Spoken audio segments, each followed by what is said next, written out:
नमस्ते संस्कृत मित्रों, आप सभी का अपना यूट्यूब चैनल विजय भू क्लासेस में जुड़ने के लिए सभी को बहुत बहुत धन्यवाद। आज से आपका जो है हम practice set Sanskrit UP TET C TET और अन्य टेट अन्य प्रतियोगी परीक्षाओं के लिए बहुत ही महत्वपूर्ण प्रश्न लेकर के आए हैं, जो आपकी 23 जनवरी को यूपी टेट परीक्षा होने वाली है। उसमें बहुत ही महत्वपूर्ण उपयोगी और सिद्ध होंगे। तो अभी तक मेरा स्वास्थ्य ठीक न होने के कारण आपके समक्ष कुछ हम लेक्चर और वीडियो ना दे सके हैं, तो इसके लिए हम क्षमा प्रार्थी हैं। फिर भी अभी भी स्वास्थ्य जो है बिल्कुल सही से नहीं हुआ है, लेकिन आज से आपकी हम कुछ शुरुआत कर रहे हैं। तो सभी मित्र जो है वीडियो को अधिक से अधिक मित्रों को शेयर करिएगा और सभी मित्रों को जो है नववर्ष की हार्दिक शुभकामनाएँ और एवं बधाइयाँ, और आपका जो है नया साल मंगलमय हो। तो सभी मित्र जो है वीडियो को अधिक से अधिक मित्रों को शेयर करिएगा, ताकि जो सभी मित्र हमारे चैनल से जुड़ें। इस विजय भू क्लासेस परिवार को बहुत ही आगे तक ले जाना है, तो आप सभी का सहयोग चाहिए। तो सभी मित्र जो है अधिक से अधिक सहयोग करिएगा, जो है हम बहुत ही ऊंचाइयों तक पहुँचें और आप सभी का ही ये आपका परिवार है। तो चलिए स्टार्ट करते हैं। आज का पहला प्रश्न देखिएगा क्या है। सदैव में संधि पूछा गया है। तो सदैव में यण संधि ये ऑप्शन में या गुण होगी या वृद्धि होगी या अयाद होगी। तो बताना है कि सदैव, ठीक है, सदा प्लस एव, संधि विच्छेद होगा सदा प्लस एव। तो सदैव में संधि पूछा गया है, तो कौन सी संधि होगी? तो इसमें आपकी होती है तो वृद्धि संधि होती है। ऑप्शन हमारा कौन सा सही होगा? सी ऑप्शन सही हो गया, एक का सी विकल्प सही हो गया। तो सही मित्र आंसर भी देते रहिएगा। अगला प्रश्न देखिएगा, प्रश्न संख्या 2। कादम्बरी के रचनाकार हैं। तो कादम्बरी के रचनाकार हैं, तो ए ऑप्शन में Kalidas, B option Bhavbhut, C option Baan Bhatt, D option Bharvi. तो सभी मित्र आंसर दीजिएगा, कादम्बरी के रचनाकार हैं। तो प्रश्न संख्या 2 का जो है कादम्बरी जो है रचना वो किसकी है? हमारी ये बाण भट्ट की है, ठीक है। तो ऑप्शन हमारा 2 का सी विकल्प सही हो गया। अगला है प्रश्न संख्या 3, देखिएगा ये नया प्रश्न है। दिया है मनः भवति चंचला या चंचलम या चंचला या चंचल। तो मनः भवति होता है, मन होता है, क्या होता है? तो प्रश्न संख्या 3 का जो है मनः चंचलम भवति। तो प्रश्न संख्या 3 का बी विकल्प हमारा सही होगा, बी विकल्प सही हो गया। प्रश्न संख्या 3 का बी विकल्प। अगला है प्रश्न संख्या 4। प्रश्न संख्या 4 क्या कह रहा है? नदी शब्द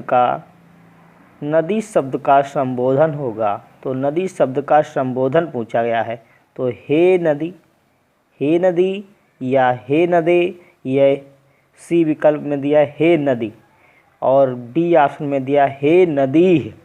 तो क्या ऑप्शन होगा? तो नदी शब्द का जो संबोधन रूप बनता है वो हमारा प्रश्न संख्या 4 का सी विकल्प सही होगा। ये बहुत ही महत्वपूर्ण प्रश्न है। इसमें देखिएगा जो नदी शब्द का संबोधन बनता है वो होता है हे नदी होता है। तो इसका सी विकल्प सही होगा, प्रश्न संख्या 4 का सी विकल्प सही हो गया हमारा। अगला प्रश्न संख्या 5 में देखिएगा क्या बताया गया है। प्रश्न संख्या 5 में मह्यम रूप किस विभक्ति का है? क्या है? मह्यम रूप जो है किस विभक्ति का? तृतीया का या चतुर्थी का या पंचमी का या षष्ठी का? तो बताइएगा सभी जो है प्रश्न संख्या 5 का उत्तर दीजिएगा। मह्यम रूप किस विभक्ति का है? तृतीया का, चतुर्थी का, पंचमी का या षष्ठी का? तो प्रश्न संख्या 5 का उत्तर दीजिएगा। तो प्रश्न संख्या 5 का जो है हमारा बी विकल्प होगा, ये चतुर्थी का होता है। मह्यम रूप जो हमारा बनेगा वो चतुर्थी का रूप बनता है। तो सभी मित्रों को पता भी होगा क्या होता है मह्यम में चतुर्थी। अहम मैया मह्यम तमम मयि रे, अहम मैया मह्यम तमम मयि रे। तो क्या होता है? चतुर्थी में मह्यम रूप बनता है। तो प्रश्न संख्या 5 का बी विकल्प हमारा सही हो गया।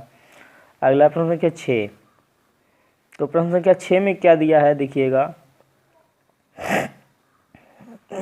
दिया है स्वाभाविकता के सिद्धांत में निम्न में से यह कार्य करवाया जाता है। जो स्वाभाविकता का सिद्धांत होता है वो इनमें से क्या कार्य करवाया जाता है? कक्षा में गायन या बी ऑप्शन संस्कृत के शब्दों से बच्चों का परिचय, डी ऑप्शन चित्र आदि के माध्यम के प्रयोग से, या उक्त सभी।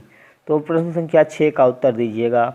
तो जो होता है स्वाभाविकता के सिद्धांत में निम्न में से क्या कार्य करवाया जाता है, तो इसका डी विकल्प हमारा सही होगा। इसमें सभी कार्य कराए जाते हैं, चित्र आदि के माध्यम से भी जो हम प्रयोग करते हैं, संस्कृत के शब्दों से बच्चों का परिचय कराते हैं, और फिर कक्षा में गायन से भी हम कराते हैं। तो उक्त हमारा सभी ऑप्शन सही होगा, डी विकल्प 6 का सही हो गया। अगला है प्रश्न संख्या 7 दिया है। 7 में सर प्रत्याहार में कौन सा वर्ण नहीं है।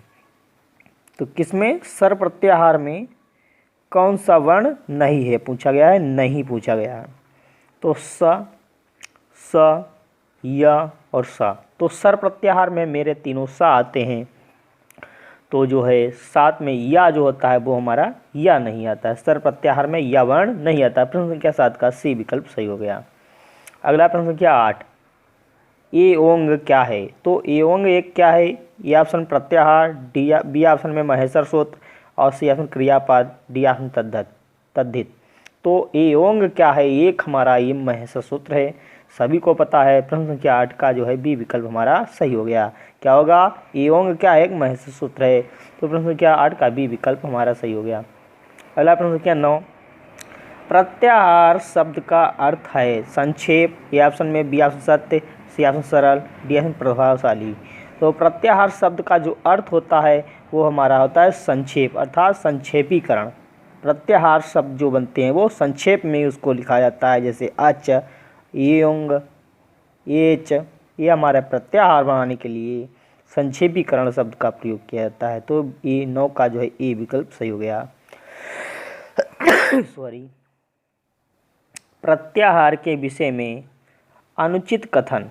तो प्रत्याहार के विषय में अनुचित कथन क्या है, तो महर्षि पाणिनि ने जो है 42 प्रत्याहारों का व्यवहार किया है। ठीक, 42 प्रत्याहार हैं। प्रत्याहार में कुल वर्णों की संख्या कितनी है, 42 होती है। ठीक, 42 होती है कुल वर्णों की संख्या पूछा जाए तो। और महसा सूत्रांत वर्ण प्रत्याहार में शामिल नहीं होते हैं। जो सूत्रांत वर्ण होते हैं महसा सूत्रों के अंत में, जैसे आ युण में अणा है वो सूत्रांत शब्द है, तो वो महसा सूत्र में प्रत्याहार में शामिल नहीं होता है। ये भी हमारा सत्य कथन है। और सबसे बड़ा प्रत्याहार हल है, तो ये हमारा ऑप्शन गलत है। सबसे बड़ा प्रत्याहार जो है हमारा वो होता है अल प्रत्याहार होता है, हल ना होकर के कौन सा प्रत्याहार होता है, अल प्रत्याहार होता है। कौन सा प्रत्याहार होता है हमारा, तो सभी मित्रों को पता होगा कौन सा प्रत्याहार होगा, अल प्रत्याहार होता है। अल प्रत्याहार में जो हमारे होते हैं इसमें बनता है। तो इसका 10 का जो है डी विकल्प सही होगा, जो अनुचित कथन है। अगला प्रश्न संख्या 11 पूछा गया है। धेनु, धेनु किस विभक्ति व वचन का रूप है। तो द्वितीया बहुवचन, या प्रथमा एवं द्वितीया बहुवचन, तृतीया एक वचन का, प्रथमा एक वचन एवं द्वितीया बहुवचन का। तो धेनु जो है किस विभक्ति का रूप है। तो प्रश्न संख्या 11 का जो है हमारा ए विकल्प सही होगा। ये द्वितीया बहुवचन का शब्द बनता है धेनु। ठीक है, तो प्रथमा बहुवचन का शब्द बनता है हमारा धेनु, धेनु। ठीक, क्या बनेगा, तो प्रश्न संख्या हमारा 11 का ए विकल्प सही हो गया है। जैसे ठीक है, क्या बताया, द्वितीया बहुवचन में धेनु बनता है। तो जैसे बहुवचन में देखिएगा क्या रूप बनते हैं धेनु के, तो धेनवः, धेनुः, धेनुभिः, धेनुभ्यः, धेनुभ्यः, धेनूनां, धेनुषुः, धेनवः। ये हमारे बहुवचन के रूप चलते हैं। धेनवः, धेनुः, धेनुभिः, धेनुभ्यः, धेनुभ्यः, धेनूनां, धेनुष, हे धेनवा। तो द्वितीया विभक्ति बहुवचन में हमारा धेनु शब्द बनता है, तो इसका ए विकल्प सही हो गया 11 का। अगला प्रश्न संख्या 12 देखिएगा क्या होता है। वारी शब्द के तृतीया एक वचन में रूप जो है चुनकर सही रूप लिखिएगा। वारी, तो वारी शब्द जो होता है, वारी शब्द में आपको बताया गया है कि तृतीया एक वचन में चुनकर सही रूप। तो आप ये ऑप्शन में वारिणा, वारिणा, और इसमें ऑप्शन बी ऑप्शन में बारिणा है, और सी ऑप्शन में बारीण लिखा है, और डी ऑप्शन में बारिणे। तो क्या बनेगा? तो वारी शब्द का क्या रूप चलता है? तो देखिएगा, तो वारी, वारी, बारिणा, बारिणे, बारिणा, बारिणा, वारिण हे वारी। तो ऑप्शन में बनेगा जो तृतीया एक वचन में रूप बनता है वो हमारा क्या बनेगा? तो वारा का ए शब्द ऑप्शन सही होता है, वारिणा बनता है। तो वारी शब्द के तृतीया एक वचन में वारिणा शब्द बनेगा, तो वारा का ए विकल्प हमारा सही हो गया। और सही मित्र जो है वीडियो अच्छा लगे तो लाइक शेयर अवश्य करिएगा, और नए मित्रों को अधिक से अधिक मित्रों को जोड़ने का भी प्रयास करिएगा।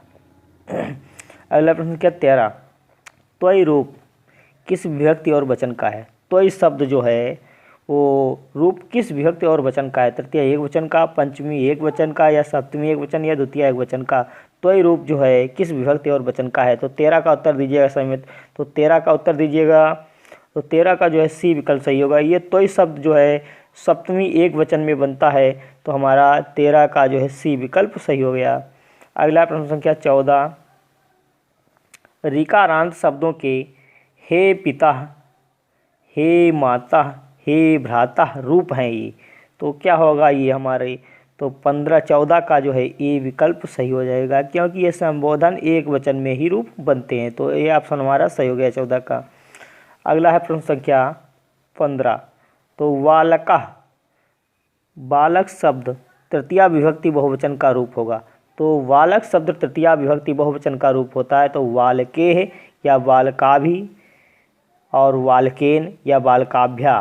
तो क्या बनता है? तो बालक शब्द का तृतीया विभक्ति बहुवचन रूप पूछा गया है, तो 15 का जो है ये विकल्प हमारा ही सही होगा, बालकेह बनता है, बालकेह। ठीक है, जैसे रामे बनता है, ठीक है, क्या बनता है? रामे बनता है, तो इसी प्रकार से बनेगा बालके। तो आपका ऑप्शन ये ऑप्शन सही हो गया 15 का।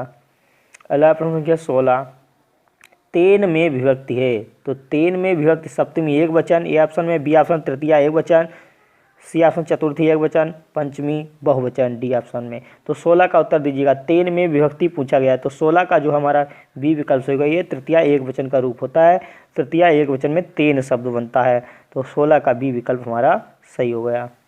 अगला प्रश्न संख्या 17, अस्मात् शब्द किस विभक्ति और वचन का है? तो इदम शब्द चतुर्थी एक वचन का, या इदम शब्द पंचमी एक वचन का, या अस्मत् शब्द पंचमी एक वचन का, या इदम शब्द पंचमी एक वचन का? तो अस्मात् शब्द जो है किस विभक्ति व वचन का रूप है? तो 17 का उत्तर दीजिएगा सही मित्र, 17 का।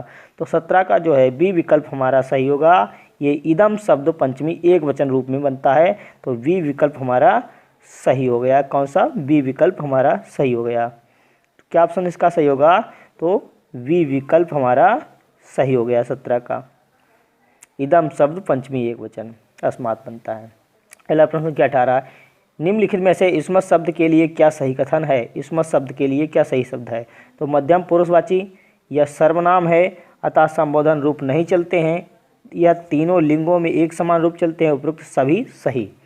तो 18 का उत्तर देना है, तो 18 का जो है डी विकल्प सही होगा। ये मध्यम पुरुषवाची शब्द हैं, और यह सर्वनाम है, अतः संबोधन रूप नहीं चलता इसका है, ठीक है। यह तीनों लिंगों में एक समान रूप होते हैं, ठीक है, ये भी सही है, और उपयुक्त सभी, तो इसका डी विकल्प हमारा सही होगा, 18 का डी विकल्प सही हो जाएगा।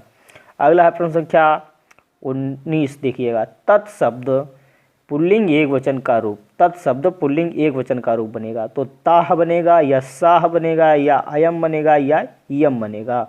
तो ऑप्शन बताना है, तत्शब्द पुल्लिंग एक वचन का रूप बनेगा, तो 19 का जो है बी विकल्प हमारा सही हो जाएगा, साह बनता है, तत्शब्द का पुल्लिंग एक वचन में साह बनता है। अगला प्रश्न संख्या 20, अस्मत् शब्द के तृतीया विभक्ति के रूप बताइएगा। अस्मत् शब्द के तृतीया विभक्ति के रूप बनेगा, अहम, आवाम, वयम बनेगा, ये ऑप्शन में, बी ऑप्शन मैया, मया, आवाभ्याम, अस्माभि बनेगा, या सी ऑप्शन में मत, आवाभ्याम, अस्मत् बनेगा, डी ऑप्शन मम, आवयो, अस्माकम बनेगा। तो अस्मत् शब्द के तृतीया विभक्ति के रूप बताइएगा, क्या बनेगा? तो 20 का उत्तर दीजिएगा सभी मित्र, तो 20 का उत्तर देना है। तो 20 में जो होता है मया, आवाभ्याम, अस्माभि, ये रूप हमारा बनता है अस्मद का तृतीय विभक्ति रूप। ठीक है, मया आवाभ्याम अस्माभि, ये अस्मद का तृतीय विभक्ति में बनता है, तो इसका बी विकल्प हमारा सही हो गया। अगला प्रश्न है क्या 21, कस्मिन में विभक्ति व वचन बताना है। तो कस्मिन शब्द में विभक्ति वचन बताना है, तो आपको द्वितीय बहुवचन, प्रथमा बहुवचन बी ऑप्शन में, सी ऑप्शन सप्तमी एक वचन, डी ऑप्शन पंचमी एक वचन। तो कस्मिन में विभक्ति एक वचन, विभक्ति व एक वचन मतलब विभक्ति और वचन बताना है। ठीक है, तो कस्मिन शब्द में विभक्ति और वचन बताना है, तो 21 का उत्तर दीजिएगा सभी मित्र। तो 21 का जो है सी विकल्प सही होगा। इसमें सप्तमी एक वचन में कस्मिन शब्द बनता है। ठीक है, सप्तमी एक वचन में कस्मिन शब्द बनेगा, तो 21 का सी विकल्प सही हो गया। अगला प्रश्न संख्या 22, नदी किस विभक्ति, ये भी प्रश्न आया हुआ है पिछले पहले टेट परीक्षा में। तो नदी ही किस विभक्ति व वचन का रूप है, प्रथमा एक वचन में, द्वितीय द्विवचन में, या द्वितीय बहुवचन, या डी ऑप्शन में चतुर्थी एक वचन। तो नदी किस विभक्ति व वचन का रूप है, तो 22 का उत्तर देना है। तो 22 का जो है सी विकल्प से होगा, ये द्वितीय बहुवचन में रूप बनता है नदी। तो ये बहुत इंपॉर्टेंट प्रश्न है, कई परीक्षाओं में टेट में कई बार आया हुआ है। ये इसके पहले वाली टेट परीक्षा जो हुई थी उसमें आया हुआ है।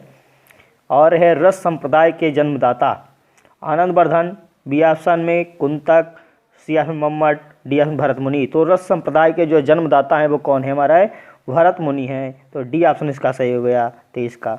अगला प्रश्न क्या 24, वयम ग्रामम गच्छामः, वयम ग्रामम गच्छामः का कर्मवाच्य होगा। तो अस्माभिः ग्रामः गम्यते, या मया ग्रामम ग्रामः गम्यते, या सी ऑप्शन मह्यम ग्रामम गम्यते गम्यन्ते, और डी ऑप्शन लिखा अहम ग्रामम गम्यते।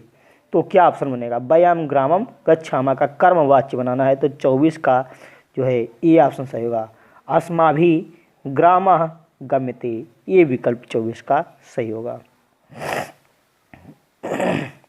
अगला प्रश्न क्या 25, पीता में प्रकृति प्रत्यय बताना है।